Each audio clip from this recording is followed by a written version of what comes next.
Вратоврските ги заменаа со ракавици и од депониите во своите општини им порачаа на граѓаните да поработат на нивната еколошка свест. Но каде заврши ѓубрето што го собраа политичарите и дали создале услови за одржување на чиста околина, соодветна селекција и третман на отпадот? Нема такви контейнери. Али у 2020 може ке има. Па ретко ги гледам, право да ви кажам, ги нема сегде. А би требало тоа да го има сегде. Пластиката посебно, картонот посебно. Недостигот на садови за отпадоци и брз транспорт на ѓубрето ги одвраќа граѓаните од селектирањето на отпад. Тоа овдека го нема. Не знам ни дали ќе го има. Тоа е. Голем дел од новите контейнери кои ги постави градот имаа куз животен век. Оние кои беа запалени и демолирани сега се менуваат со нови, но и во нив целото ѓубре оди во ист куп.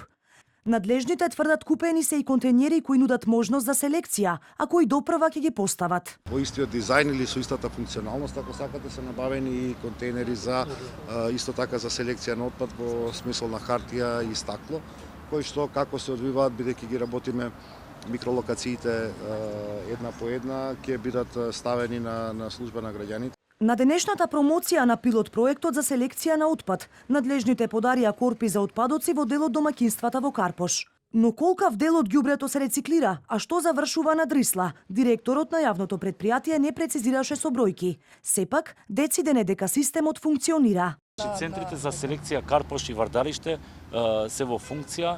Ние, за разлика од претходните години, оваа година имаме повеќе бројки кои што покажуваат дека работиме, но сепак ќе ни треба уште време за да ја подигнеме таа свест и кај граѓаните. Но според бројките на активистите, дури 99% од отпадот завршува на депонија.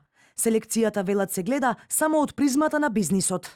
Многу фирми не се јави, не рекоа селектираме, но никој не доаѓа да ни го собере. Тоа исто така поради капацитетот што колективните постапувачи целиот систем за отпад го има. Значи не се интересни малите количини на селектиран отпад да фирма дојде и да го земе бидејќи му е поголем трошокот отколку самата секундарна суровина.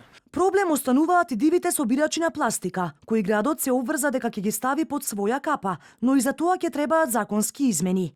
А додека не се креира ефикасен систем за селекција на отпад, навиките и сликата во градот ќе останат исти и ќе се решаваат герилски од акција до акција.